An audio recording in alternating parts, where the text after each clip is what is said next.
বিশ্ব মানবতার শ্রেষ্ঠ মানব মুহাম্মদুর রাসূলুল্লাহ সাল্লাল্লাহু আলাইহি ওয়াসাল্লামের উম্মত হওয়ার মতো যোগ্যতা দান করেছেন। শুধু তাই নয়, আল্লাহ রাব্বুল আলামিন বলেন, ওয়ালাকাদ কাররামনা বনি আদম, আমি তোমাকে আদম সন্তান বানিয়েছি। শুধু আদম সন্তান নয়, তোমাকে আদম সন্তান বানানোর পরে সম্মানিত করেছি।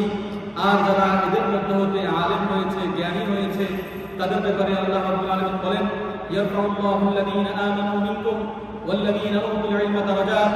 মানুষের মধ্যে কিছু মানুষ এমন আছে যাদেরকে আল্লাহ রাব্বুল আলামিন মানুষ বানিয়ে সম্মানিত বানানোর পরেও এরপরে তাদেরকে শরীয়তের জ্ঞান দেওয়ার মাধ্যমে ওই মানুষগুলির চাইতেও আরো বেশি সম্মান দিয়ে তাদেরকে আলেম এবং শরীয়তের বিষয়ে জানার জন্য তৌফিক দান করেছেন।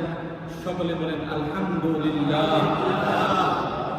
এরপরে আল্লাহ রাব্বুল আলামিন বলেন, মানুষ তো আল্লাহ রাব্বুল আলামিন বানিয়ে আমাদেরকে দিয়েছেন, কিন্তু মানুষ হিসাবে আমাদের উপরে যে সমস্ত দায়িত্বগুলি সেগুলি আমরা পালন করতে ব্যর্থ হয়েছি। আল্লাহ রাব্বুল আলামিন বলেন, মানুষকে আমি কেন পাঠিয়েছি? ওমা খালাকতুল জিন্না ওয়াল ইনসা ইল্লা লিয়াবুদুন। মানুষ এবং জিন জাতিকে আমি সৃষ্টি করার মূল উদ্দেশ্য হচ্ছে তারা আমার ইবাদত করবে, গোলামি করবে।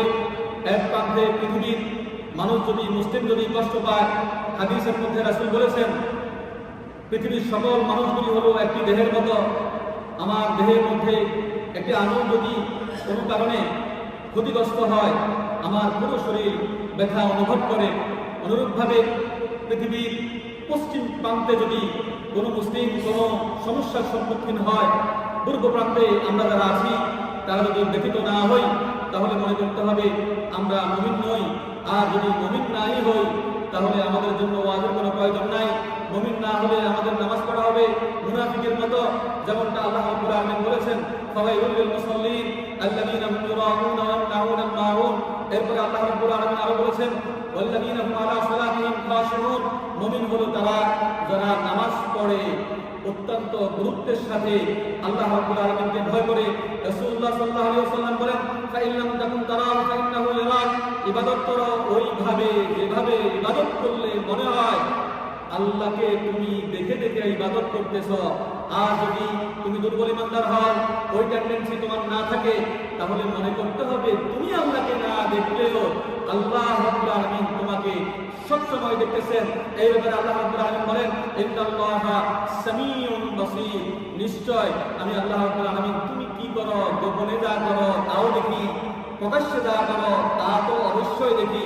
সুতরাং কেউ যদি মনে করে আমার ইবাদত, আমার নামাজ, আমার রোজা, আমার গুনাহ, আমার শিরক, এরপরে আমি ভণ্ডামি করি, আমি পীরের নামে খানকায় বসে বসে মানুষের কাছ থেকে টাকা আত্মসাৎ করি, এই সমস্ত কাজগুলি যদি কোনো মানুষ বিশ্বাস করে আল্লাহ রাব্বুল আলামিন দেখতেছে, আমার বিশ্বাস, আমার ঈমান বলে সেই কখনোই অন্যায় পথে 2 টাকা ইনকাম করা ভাববেও না এবং এই দুঃসাহস করতে পারে